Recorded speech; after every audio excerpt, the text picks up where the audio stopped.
కాంగ్రెస్లో జగడాలు టీపీసీసీకి తలనొప్పిగా మారాయి. మాజీ ఎమ్మెల్సీ జీవన్ రెడ్డి, ఎమ్మెల్యే సంజయ్ మధ్య రోజురోజుకు పెరుగుతున్న వైరం పార్టీపై ప్రభావం చూపుతోందన్న వాదనలు ఉన్నాయి. జగిత్యాల గొడవపై కాంగ్రెస్ పెద్దల ఆలోచన ఏంటి? జీవన్ రెడ్డిని సైడ్ చేస్తున్నారా? పొమ్మనలేక పొగబెడుతున్నారా? కావాలనే కార్నర్ చేస్తున్నారా? జీవన్ రెడ్డే పార్టీని వదులుకోవాలని భావిస్తున్నారా? ఇద్దరు నేతల గొడవపై కాంగ్రెస్ పెద్దలు ఎలాంటి నిర్ణయం తీసుకోనున్నారు? జగిత్యాల కాంగ్రెస్లో ముదురుతున్న వివాదాలపై ఇన్సైడ్ స్టోరీ.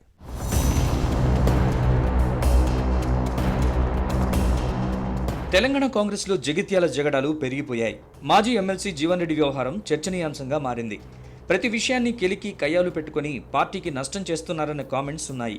బీఆర్ఎస్ నుంచి కాంగ్రెస్లో చేరిన ఎమ్మెల్యే సంజయ్కు మాజీ ఎమ్మెల్సీ జీవన్ రెడ్డికి అసలు పొసగడం లేదు. ఇద్దరి మధ్య ఆధిపత్య పోరు పార్టీకి సమస్యగా మారింది. మీడియాతో పాటు సామాజిక మాధ్యమాల్లో ఒకరిపై మరొకరు దుమ్మెత్తి పోసుకుంటున్నారు. గాంధీభవన్ వేదికగా ఎమ్మెల్యే సంజయ్పై కాంగ్రెస్ సీనియర్ జీవన్ రెడ్డి అసంతృప్తి వ్యక్తం చేయడంపై హస్తం పార్టీ సీనియర్లలో చర్చ జరిగింది. మున్సిపల్ ఎన్నికల సమయంలో ఏంటి రచ్చ అంటూ చర్చించుకున్నారు. జీవన్ రెడ్డి కయ్యాలతో అధికారంలో ఉన్న పార్టీ ఇరకాటంలో పడుతుందన్న సోయి లేకుండా క్రమశిక్షణ ఉల్లంఘించి వ్యవహరించడం ఏంటన్న ప్రశ్న వస్తోంది.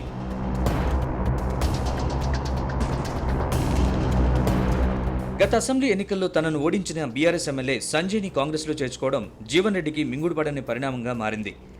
అప్పటి నుంచి అసహనంతో జగిత్యాలలో ఏదో ఒక వివాదాన్ని సృష్టిస్తూనే ఉన్నారు. జీవన్ రెడ్డి తీరు చూస్తుంటే కాంగ్రెస్లో కొత్త నేతలెవరూ చేరకూడదన్న విధంగా ఉందన్న కామెంట్స్ వస్తున్నాయి. జగిత్యాల తన కంచుకోట, రాజకీయ అడ్డా అన్న ధోరణి ఈ మాజీ ఎమ్మెల్సీలో కనిపిస్తోంది.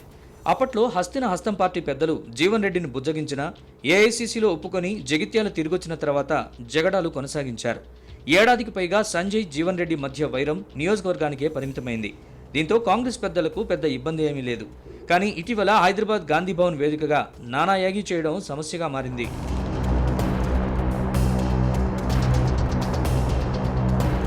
మున్సిపల్ ఎన్నికల కోసం పార్లమెంట్ నియోజకవర్గాల వారీగా మంత్రులకు బాధ్యతలిచ్చారు. నిజామాబాద్ లోక్సభ స్థానం ఇన్ఛార్జిగా మంత్రి ఉత్తమ్ కుమార్ రెడ్డి ఉన్నారు. దీంతో నిజామాబాద్ పార్లమెంట్ సమీక్షను గాంధీభవన్లో నిర్వహించారు. ఈ సమావేశానికి టీపీసీసీ చీఫ్ మహేష్ కుమార్ గౌడ్తో పాటు లోక్సభ స్థానం నేతలంతా హాజరయ్యారు. మీటింగ్ మొదలైన కాసేపటికి జగిత్యాల ఎమ్మెల్యే సంజయ్ రావడంతో జీవన్ రెడ్డి ఆగ్రహంతో రగిలిపోయారు. శాసనసభ్యుడు సంజయ్ రాకను వ్యతిరేకిస్తూ జీవన్ రెడ్డి మీటింగ్ నుంచి బయటకొచ్చారు. టీపీసీసీ చీఫ్, ఇన్ఛార్జ్ మంత్రి సమక్షంలోనే రగడ జరిగిన మహేష్ కుమార్ గౌడ్ ఎందుకు మౌనంగా ఉన్నారన్న ప్రశ్న వస్తోంది.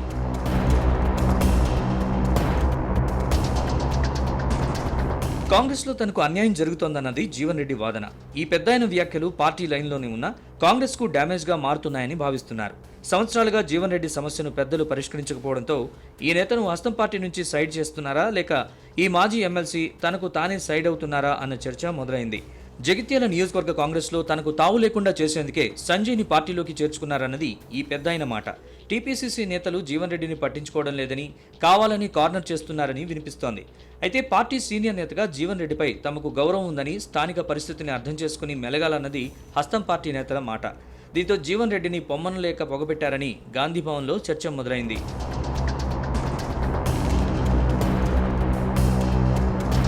రాష్ట్ర కాంగ్రెస్ కార్యాలయంలో జరిగిన నిజామాబాద్ పార్లమెంట్ స్థానం పరిధిలోని మున్సిపల్ ఎన్నికల సమీక్షకు వెళ్లకూడదని ముందుగా సంజయ్ భావించిన ముఖ్య నేతలు ఫోన్ చేసి మరీ పిలవడంతోనే వచ్చారని సమాచారం. జీవన్ రెడ్డికి చెక్ పెట్టే క్రమంలోనే ఇదంతా జరిగిందనేవారు లేకపోలేదు. తాను పార్టీ లైన్లోనే ఉన్నానని, ఎవరిపై కొట్లాడానో వారికే పార్టీ ప్రాధాన్యత ఇస్తోందన్నది జీవన్ రెడ్డి వాదన. అయితే హస్తం పార్టీలో ఇలాంటి గొడవలు సాధారణమేనని, 1-2 రోజుల్లో జీవన్ రెడ్డి సమస్యను పరిష్కరిస్తామన్నది టీపీసీసీ చీఫ్ మహేష్ కుమార్ గౌడ్ మాట.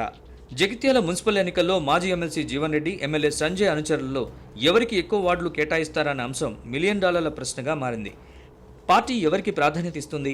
ప్రాధాన్యత దక్కలేదని భావించిన నేత ఎలాంటి నిర్ణయం తీసుకుంటారో చూడాలి.